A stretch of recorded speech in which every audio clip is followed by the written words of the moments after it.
Hi everyone, we got a bit of a situation here. These are my feet right now, and I would love to go see the Barbie movie like this, but I literally can't. I can't watch it until my feet look Barbie-esque, you know? This is Fugly to Fab Barbie edition. Let's get started. Give this video a thumbs up if you enjoy. I obviously have a bit of a situation. My feet are like, I don't think that they could look worse. So we have some work to do. Today's pedicure is going to be a dry pedicure using an e-file. This is easier than I thought, and we can do a lot this way. Let me show you how I use this drill bit. You know how you have like dry skin on the bottom of your foot? Instead of using a pumice or like a cheese grater, you know those things, I don't really like either of those because one's over the top effective and then the other one is just not really going to do much. So this is an alternative that really gets dry skin off. If you can't see the dry skin, but you know that your feet aren't really soft and there's dead skin there, just use some rubbing alcohol and wipe it over the soles of your feet to reveal the dead skin.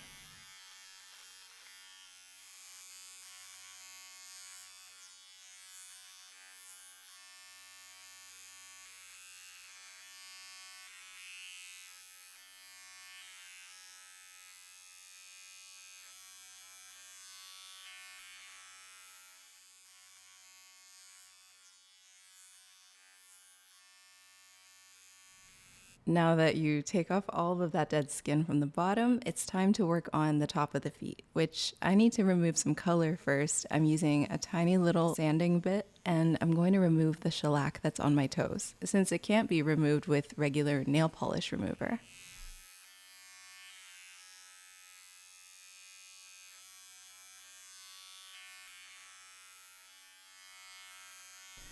Now, once I have the color off, we can see what's really going on. I'm going to brush these out and make sure that there's no dust on top, and then take this little detail drill bit. This is perfect to fit right up above the nail plate and in the crease of the cuticle, removing this dead skin. It helps the polish lay on really gently and very like shiny and perfect. And if you don't remove this, it can cause lifting. So it's really important to do this little step.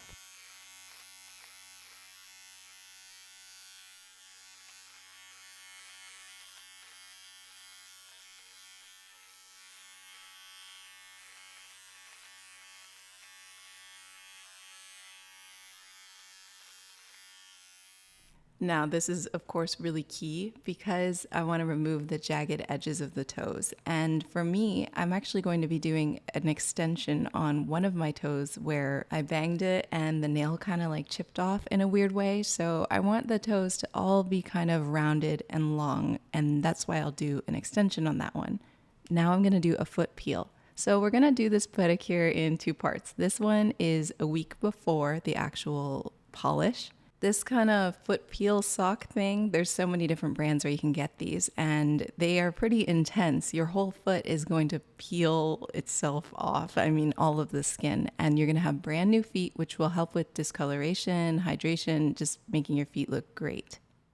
This is a blend of chemical peel exfoliants like AHA, BHA, and you keep it on for an hour. Just follow the directions if you get a different brand of these. But you keep them on for an hour or so, and then the next day you have to soak your feet, and then the day after that for 20 minutes each time.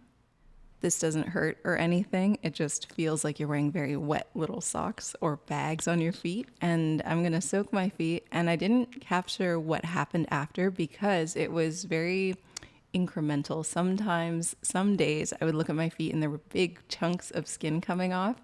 And then other days there were just little flakes. But all in all, a week later, my feet are much softer and smoother. Once more, I'm going to push the cuticles back, just really easy this time, making sure that all of the skin is pushed back for when we apply polish. And then I'm going to move on to doing a little bit of cuticle trimming, but I can't show that on camera anymore because it's just not allowed on YouTube. Okay, now it's time to prep the nail plate and remove all of the oil that may be sitting on top, or is. It's just natural. And we have to dehydrate the nail so that the polish stays on. In order to really get the polish to grip, you want to make sure that you buff the nail. So I just turned my e-file on to like 2 or 3, something very low and gentle, and I buff the top of the nail And this is important, especially because on this toe, I'm going to do an extension. And I'm using a clear product for this. I'm using acrylic and monomer, and this is a little tough for me to work with, but it's going to be okay, especially just for one extension. I do find acrylic really, really tough to work with when it comes to doing like a full set of nails, but in this instance, it's perfect. When you use a nail form, it kind of gives you a little tabletop to work over top of, and that makes it easier to extend the length of your nail, whether you're doing this on your hands or your feet. I'm taking a little bead of product and then I'm pressing it flat and smoothing it out before it dries.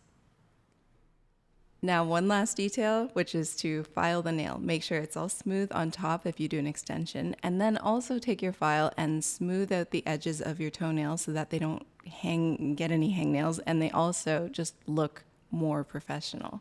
It makes a big difference, and it's going to help your pedicure last longer if they're nice and smooth.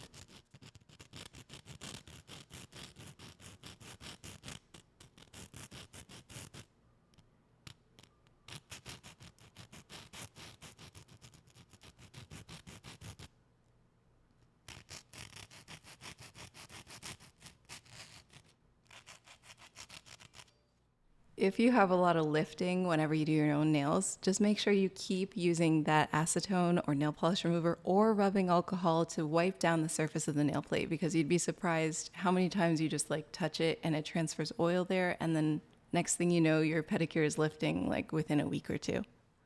You can use a base coat. In fact, I think it's recommended, but I always just go right into color. I prefer it. And I'm gonna cure each coat before I move on to the next one using an LED light, and that's going to help me in a lot of ways. If you mess up and you have all of your work already cured, you can just wipe it off with acetone or nail polish remover, and you can redo the layer if you mess up. To make this really girly and pretty, I'm gonna use my top coat as a glue and put some little rhinestones in a design like this.